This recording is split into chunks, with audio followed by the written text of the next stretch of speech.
Olá, você está no canal Vara História. Hoje temos a honra de entrevistar a professora Kátia Gerardi Baggio. Kátia é professora associada de História das Américas na Universidade Federal de Minas Gerais e é coordenadora do NUPA, Núcleo de Pesquisa em História das Américas da UFMG. Muito obrigada, professora, por nos conceder a entrevista. Eu que agradeço a Vara História, né, a revista, e tenho o maior prazer em falar ao canal. A senhora é professora de História das Américas da UFMG desde 1994, momento em que a pesquisa nesse campo estava começando a se fortalecer no Brasil. Em 2002, a senhora participou da organização do 5º Encontro da ANPLAC, sediado na UFMG. De que forma esse encontro impactou o campo de pesquisa em História das Américas no departamento e no país? Então, eu acho que, para falar do 5º Encontro da ANPLAC, eu vou falar um pouquinho da própria ANPLAC. A ANPLAC é a Associação Nacional de Pesquisadores e Professores de História das Américas. A associação foi criada em 93. Em 94 ocorreu o primeiro encontro no Rio de Janeiro, 96 Brasília, 98 São Paulo. Aí já houve um grande crescimento nesse terceiro encontro em relação aos dois primeiros, que também foram importantes. E o quarto encontro em Salvador, e finalmente em 2002, sempre de 2 em 2 anos, ocorreu o 5º encontro aqui em Belo Horizonte. O 5º encontro foi muito importante porque reafirmou a importância dos estudos de História das Américas no Brasil, particularmente de História Latino-Americana. A associação nasceu como uma associação de estudos de História Latino-Americana e foi exatamente no encontro de 2002 aqui em Belo Horizonte que, com uma demanda de colegas que pesquisam História dos Estados Unidos, a associação então passou a agregar os estudos sobre a História anglo-saxônica, particularmente História dos Estados Unidos, né? Ela tem pesquisadores que estudam todos os períodos históricos, né, desde o período pré-hispânico, né, a América Antiga, o período colonial, mas a maioria dos pesquisadores trabalham com o período a partir das independências, particularmente no século XX, mas também há estudos bastante importantes sobre o século XIX. O que aconteceu aqui na UFMG em 2002, eu acho que foi muito importante, além de congregar um número crescente de pesquisadores nos encontros da ANPLAC, aconteceu uma interconexão mesmo muito grande com os estudantes. Então, estudantes aqui da UFMG de História e áreas afins, tanto da graduação como do nosso programa de pós-graduação, participaram ativamente do encontro, esse de 2002, e isso com contato direto com autores importantes, principalmente brasileiros, alguns colegas estrangeiros, sobre História das Américas, particularmente Latinoamérica. Isso incentivou muitos estudantes a prepararem projetos de mestrado, de doutorado nesse campo de estudos. Foi muito relevante, eu considero, o 5º encontro aqui na UFMG, lembrando que a ANPLAC completou em 2019 26 anos de existência. Em 2018 houve o 2º encontro ocorrido aqui no estado de Minas Gerais, que foi na Universidade Federal de Ouro Preto, no campus de Mariana. E teremos o ano que vem, em julho de 2020, o encontro que ocorrerá na PUC do Rio de Janeiro, então mantendo a tradição da associação de encontros a cada 2 anos. Né? Então a área de estudos de História das Américas e particularmente de História Latino-Americana teve um crescimento muito significativo, e aí eu enfatizei mesmo, nos últimos 25 anos, e a ANPLAC teve um papel muito importante nessa história. Professora, a senhora já organizou 2 dossiês na revista Vara História. O primeiro, em 2007, cujo título é História das Américas, Política e Cultura. O segundo, em 2014, intitulado Intelectuais e Circulação de Ideias na América Latina. Na apresentação do segundo, a senhora aborda a necessidade de se repensar o papel dos intelectuais na vida política e social da América Latina após a redemocratização. Da elaboração desse dossiê há 5 anos, Qual o balanço a senhora faz dos estudos dedicados à história dos intelectuais na América Latina? Então, eu acho que esse é um dos campos principais dos estudos latino-americanos no Brasil, a história intelectual, a história dos intelectuais. Também é um campo crescente na América Latina de um modo geral, em vários países, e eu diria que também houve um grande crescimento, eu diria nos últimos 15, 10 anos. O dossiê completou 5 anos, né, sobre história intelectual e circulação de ideias, e eu diria que é um campo muito amplo, porque trabalha tanto com intelectuais do século XIX, do século XX, de diferentes vertentes teóricas, de diferentes vertentes político-ideológicas, intelectuais engajados, intelectuais mais vinculados à universidade e também intelectuais públicos, né, vinculados ao debate público, ao debate político. Então, há uma série de trabalhos também sobre escritores, ensaístas, intelectuais que fizeram uma ponte entre a reflexão e as artes, o teatro, o cinema, a literatura. Então você tem estudos muito diversificados e também eu diria no caso dos estudos sobre o século XIX, estudos sobre pensadores que tiveram uma atuação importante nos processos de independência política e depois no longo e complexo processo de construção e consolidação dos Estados nacionais.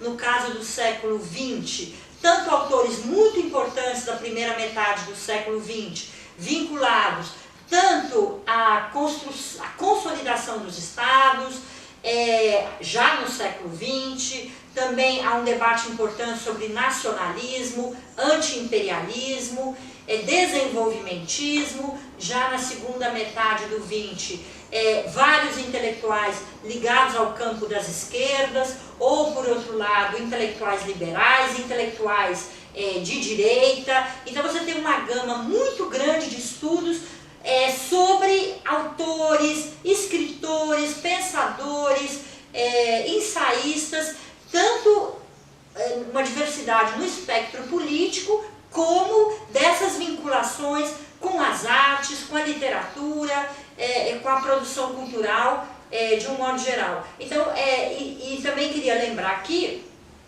que esse crescimento sobre história intelectual e dos intelectuais também tem estudos muito importantes sobre revistas culturais, sobre editoras, então todo o campo da história dos impressos, das edições, também da circulação de ideias, das instituições ligadas ao campo da cultura e das ideias. Então há uma gama aí sim no sentido de história intelectual mais amplo, e que há também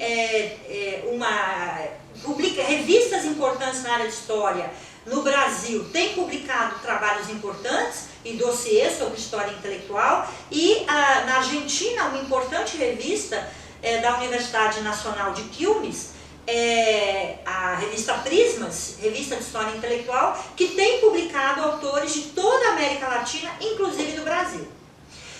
E lembrar também dos encontros, dos congressos, né? Congresso de História Intelectual da América Latina, já ocorreram 4 encontros desde 2012, em Medellín, na Colômbia, 2012, 2014 no Colégio do México, 2014 em Buenos Aires, perdão, 2016 na Cidade do México, 2018 em Santiago do Chile, e no ano que vem o encontro será na Universidade da República, em Montevidéu, no Uruguai, com intensa participação de brasileiros, desde o primeiro evento na Colômbia e nos demais.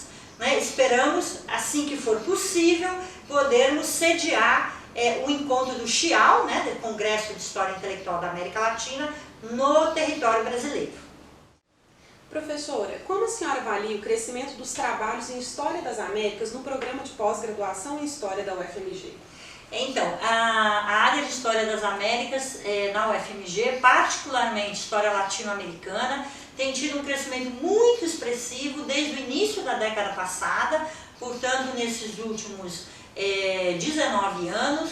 Né? Eu quero lembrar que o primeiro trabalho defendido no programa de pós-graduação em História da UFMG, na área de História das Américas, na verdade, História Latino-Americana no caso, foi a dissertação de mestrado da professora Adriane Vidal Costa, defendida em 2003, né, sobre a trajetória intelectual e política do poeta chileno Pablo Neruda. Então esse trabalho marcou o início, né, dos trabalhos sobre a América Latina no nosso programa de pós. E de lá para cá, né, essa área cresceu muitíssimo, inclusive com a participação da própria professora Adriane Vidal, que desde 2011 é professora também no Departamento de História, ingressou no programa de pós-graduação em História e também tem orientado muitos trabalhos importantes na área de História Latino-Americana, particularmente do século XX, alguns trabalhos do século XIX. E ela também foi fundadora do Núcleo de Pesquisa em História das Américas, o NUPA. Então, portanto, há uma longa trajetória, né, com a minha participação, a partir de 2001, como orientadora do programa de pós, e da professora Adriane nos últimos 9 anos. Né, de 2011 para cá. Então há uma produção, há um investimento muito grande, inclusive de outros colegas do departamento que pesquisam preferencialmente história do Brasil, mas que tem uma interface importante com a história latino-americana, com o professor Rodrigo Pato Samota, a professora Regina Horta Duarte, a professora Eliana de Freitas Dutra. Então há outros colegas do departamento que, ainda que tenham a história do Brasil como o seu foco primordial, também trabalham nessa conexão com a história latino-americana. Então há um investimento muito grande, muito importante desse campo no nosso programa de pós,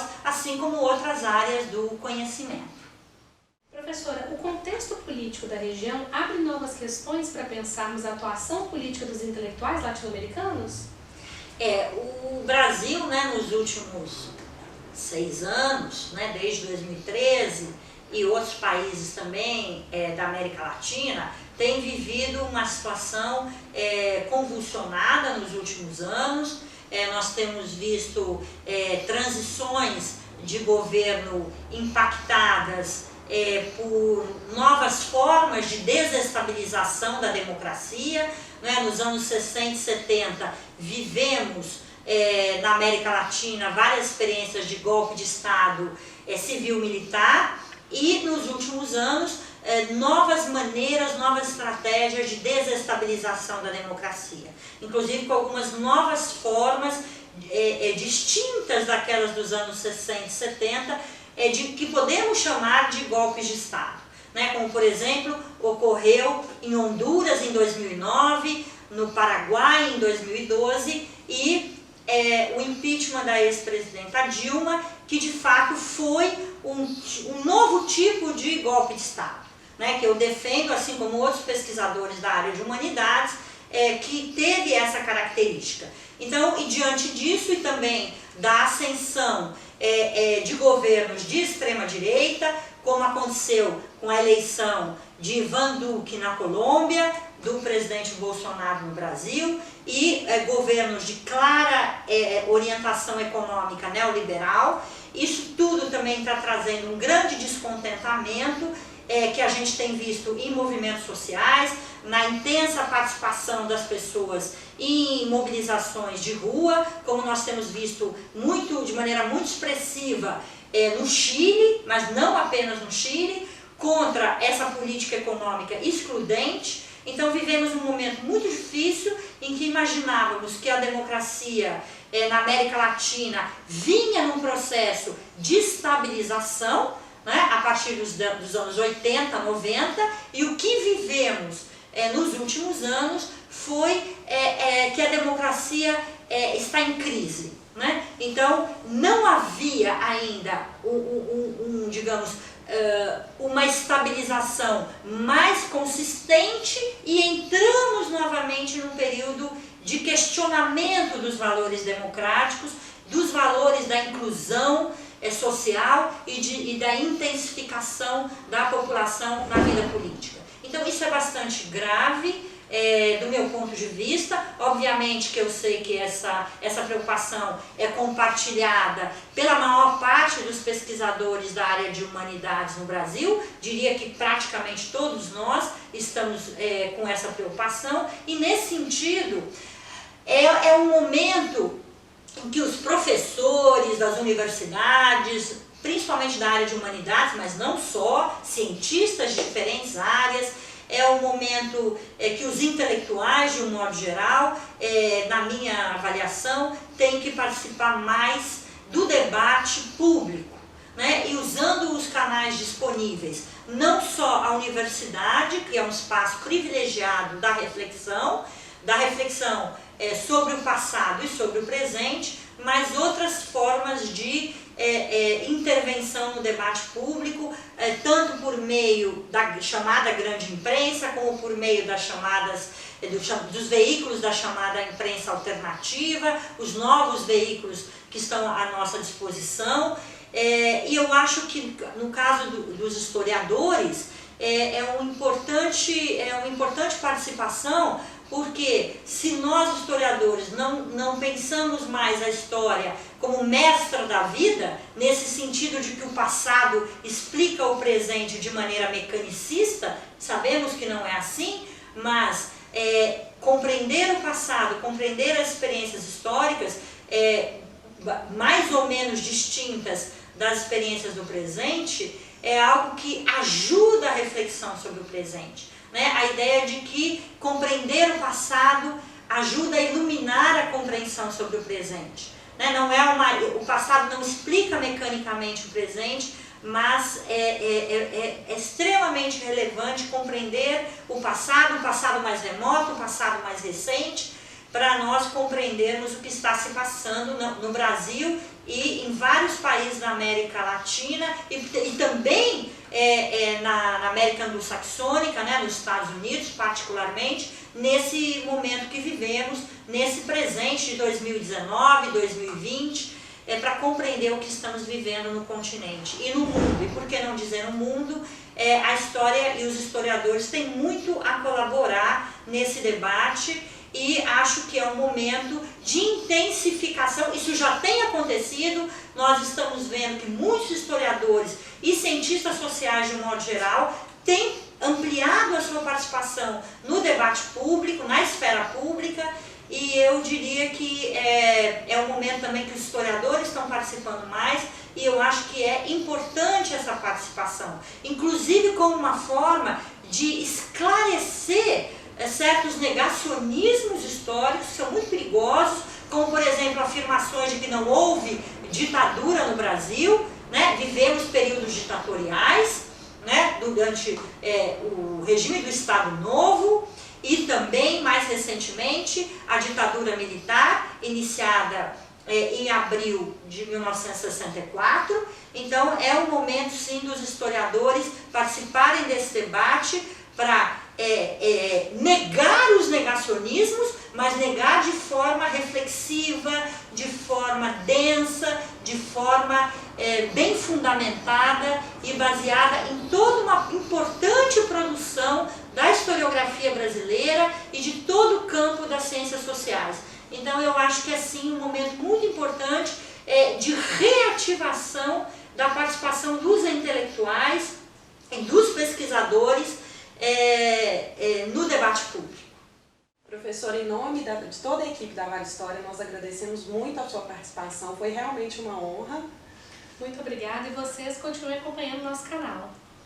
E eu queria agradecer muitíssimo, né, a Jéssica e a Débora, que aqui me entrevistaram nesse dia, e também a Marina, que está responsável pela filmagem, e agradecer a todos os ouvintes do canal e agradecer, claro, a esta universidade na qual eu estou desde julho de 1990. 1994, né, a Universidade Federal de Minas Gerais, o Departamento de História, o Programa de Pós-Graduação em História, a todos os estudantes, a todos os colegas aqui de departamento e de programa, a editoria da Vale História, em nome da professora Ana Paula Sampaio Caldeira, porque eu acho, e defender aqui, usar esse espaço para defender a universidade pública, de qualidade, gratuita